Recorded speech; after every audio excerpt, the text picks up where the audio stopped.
આજે આખા ભારત દેશમાં મેડિકલ સેલ્ફ એમ્પ્લોયીએ રાખી હડતાલ, જેના અંતર્ગત કચ્છ મેડિકલ રિપ્રેઝેન્ટેટિવ એસોસિએશન પણ સાથે જોડાયું હતું।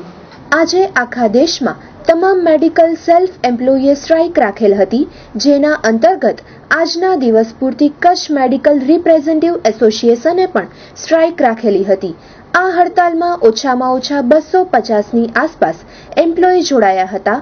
હડતાલના મુદ્દાઓ એ હતા કે એમ્પ્લોયીના કામના કલાકો નક્કી નથી હોતા, 8 કલાકની જે ફિક્સ ડ્યુટી હોય છે તે માંગ વર્ષોથી હતી, તેમજ મહિલા એમ્પ્લોયીની તેમના મેટર્નિટી લીવ 6 મહિના રાખવાની વ્યવસ્થા હોય છે, તે કોઈ જગ્યાએ પાલન થતું નથી અને જે સેલ્ફ એમ્પ્લોયી છે એમને એક ઉદ્યોગનો દરજ્જો આપવાની માંગ છે, તે હજી સુધી પૂરી થઈ નથી।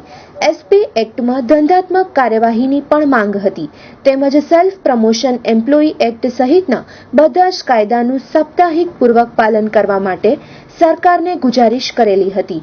આ લડત બહુ જૂની છે અને લડત ચાલુ રખાશે એવા વાઇસ પ્રેસિડેન્ટ નિલેશ ગોરે જણાવ્યું હતું। હું નિલેશ ગોર, વાઇસ પ્રેસિડેન્ટની પોસ્ટ ઉપર છું, કચ્છ મેડિકલ રિપ્રેઝેન્ટેટિવ એસોસિએશન। એકચ્યુઅલમાં સેલ્ફ એમ્પ્લોયીની ઓલ ઇન્ડિયા જે સ્ટ્રાઇક રાખેલી છે એના અંતર્ગત અમે એના સપોર્ટમાં આજના દિવસ પૂરતી કચ્છ મેડિકલ રિપ્રેઝેન્ટેટિવ એસોસિએશને પણ સ્ટ્રાઇક રાખી છે। અમારે જેટલા પણ ભુજ કચ્છમાં સેલ્ફ એસોસિએટેડ પર્સન્સ છે બધા જોડાયેલા છે, 250 આસપાસની સંખ્યા રહે છે। અમારી આજની હડતાલને લગતા જે મુખ્ય મુદ્દા છે એ તો જણાવું તમને તો એક મુખ્ય મુદ્દો છે અમારા કામના કલાકો નક્કી નથી હોતા।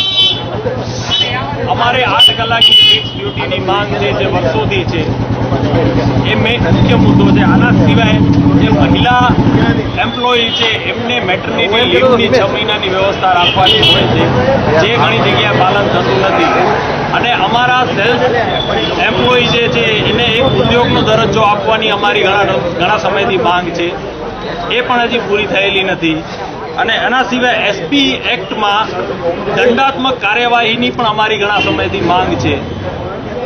બીજું જો વાત કરું તમને તો સેલ્ફ પ્રમોશન એમ્પ્લોઈઝ એક્ટ સહિતના બધા જ કાયદાઓનું સખ્તાઈપૂર્વક પાલન કરવા માટે અમે સરકારને ગુજારિશ કરીએ છીએ। અમારી આ જે લડત છે એ અત્યારની નથી, અમારી બહુ જૂની લડત છે અને જ્યાં સુધી અમારા મુદ્દાઓ ઉકેલાશે નહીં અથવા અમને સપોર્ટ નહીં મળે ત્યાં સુધી અમે અમારી લડત આ જ રીતે ચાલુ રાખશું।